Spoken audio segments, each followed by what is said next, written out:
Okay, so lecture 4.4, finite state machines. So this is the last lecture. All right, guys, let's focus. Okay, lecture 4.4, finite state machines. A program that sequences a series of actions or handles inputs differently depending on what mode it's in is often implemented as a finite state machine. A state is a condition that defines a prescribed relationship between inputs and outputs, and between inputs and subsequent states. So this is the use of states is actually very similar to our use of the term states in system dynamics, state-space modeling, the state of the system. A finite state machine is an algorithm that can be in a finite number of different states. For example, consider the control algorithm for an elevator operating between two floors. The elevator has 4 possible states. Okay, it's stopped at floor 1, stopped at floor 2, it's moving up, or it's moving down. Okay. Inputs include the buttons that are pushed in the elevator car and on each floor, and limit switches indicating that the car has reached each floor. The outputs are the commands to the lift motor, to the elevator doors, and to the indicator displays in the car and on the floors. The outputs and the transition from one state to another depend on the current state and inputs.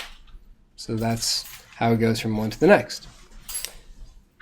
A state machine for which the outputs are functions of both the current state and the inputs is called a Mealy machine.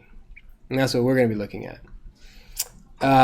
A state machine for which the outputs are functions of only the current state, a state machine like that is called a Moore machine. An advantage of using state machines is that the necessary logic can be represented graphically in a state transition diagram. A state transition diagram shows the input-output relationships and the conditions for transitions between states. A skeleton of code that implements any state transition diagram can be standardized. And there's a reference that I'll give later on that is a paper that standardizes it in C code even. Just like, here's every finite state machine problem in C code. Let's examine the state transition diagram for a simple example and see how it might be coded. The system contains 3 states, A, B, and C. Its only input is the sequential count of a variable clock, which can be 0, 1, 2, etc. Its outputs are variable out and the clock, which the algorithm may reset to 0. The clock increments at a fixed rate. Potential state transitions are evaluated at each clock count. So the state machine operates as follows. The system stays in A until clock is 2. Then it sets out to 1 and changes to B. It stays in B until the clock is 5 and then sets out to 2 and changes to C. Finally, it stays in C until the clock is 9 and then it sets out equal to 0 and resets the clock and changes back to A. The process repeats indefinitely, producing a periodic output of 9 clock counts. A plot of the output of what it would look like is given in figure 4.6. So when we're in state A, the output is 0, and that is true until clock is equal to 2, and then we transition to state B, and we set the output to 1, and we're in that state until the clock is 5, and then we go up to out being 2, until the clock is 9, and we go back to state A where output is 0. Okay, so pretty basic logic of how to go from one to the next. If you're in this state, the next state's going to be this state, etc. So you can draw what's called a state transition diagram, which is given in figure 4.7. So you're in state A, until, and then the way that this is given in a diagram is the first one's the condition that lets you follow this arrow. So the condition to go from state A to state B is that clock is equal to 2, and then you use the slash to say, and then what do you do in terms of setting any variables or doing anything when you move into state B.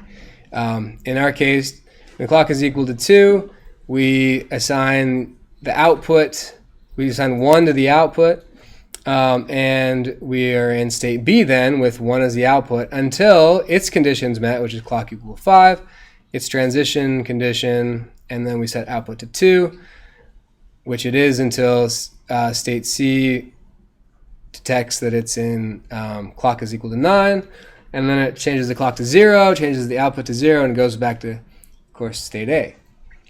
So that's a state transition diagram. We're going to be using these for at least these next few weeks, and we could use them in the future too. Very useful. You could also represent this as a table. So how the table goes is when the state is in, say, state A, and the input is clock is equal to 2, then output 1, and don't do anything to the clock, and make the state B. Okay? So this would be equivalent to going from this bubble to that bubble. Okay? Then, when you're in B, you're waiting for clock to be 5. When that is true, then output 2 and don't do anything to the clock and change the state to C.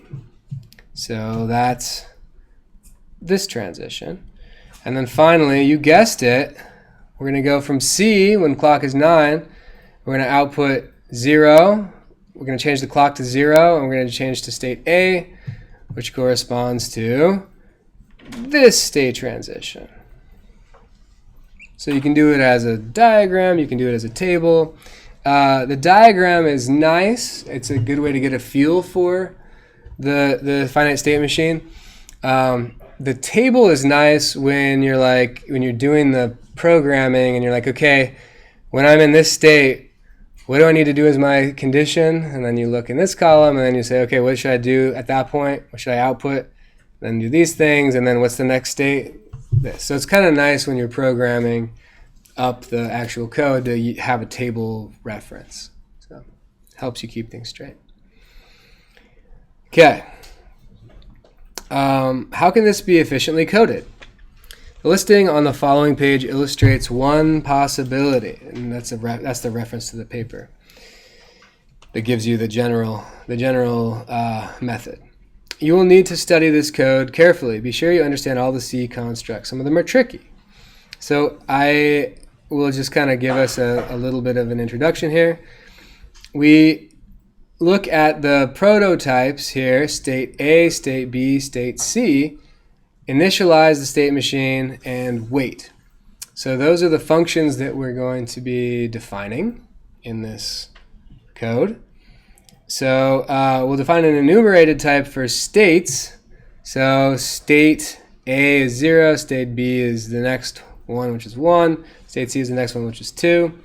And so it's an enumerated type, state type. Define an array of pointers to each state function. So we can have pointers to the state functions. We can make essentially a state table by saying, you don't have to call them state A, state B, state C. You could have them be any name of things that you want, which is what you'll be doing in this next lab exercise. Some global variable definitions. The main just initializes the state machine, and then it just goes through the state table, and it just calls these state functions. Okay, so it's just gonna go through your state table, which is here, and it's just going to keep calling the next one. So this one and that one and that one, just going to keep going through them. Okay? When it calls, every time it calls, it waits and then it increases the clock a tick. So initialization function just sets the current state to A, the output to 0, and the clock to 1. State functions are effectively just C code versions of the state transition diagram or the state transition table. Okay, so when you're in state A, what you have to do here is check to see if you've met your conditions for transitioning to the next state. Okay, if you haven't, you just return.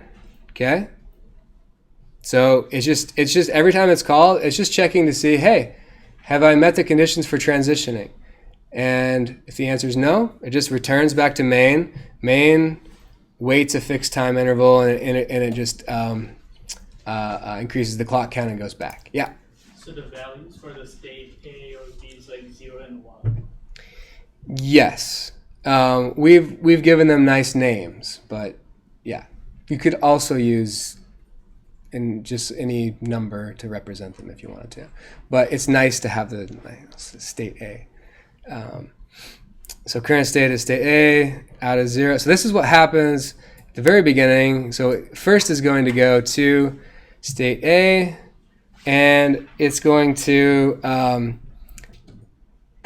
keep checking state A until this is true, right? It's just going to keep calling state A over and over and over again until state A, the state A function says, okay, I met a condition for transitioning to another state. Okay, and that's going to happen in this case when clock is 2. In that case, going back to our diagram here, when the clock is 2, then we got to change the out variable to 1. We don't need to do anything to the clock, and we need to change to state B. So coming down here, we say, okay, set the current state to state B, set the output equal to 1, and when we return back to main, now we are in the current state being B. So when it goes back to state table, it's going to be calling B, state B, until its condition is met, right? So every clock count comes back, calls state B, checking to see if it can move on to the next thing. In some ways, I mean, it feels a little bit weird, right? Because what we're doing is we're setting what state B is going to be when we're leaving state A, right? So like output being 1 is what's happening the entire time that we're in state B until we transition. So what you're doing is you're setting the conditions for the next state in this function.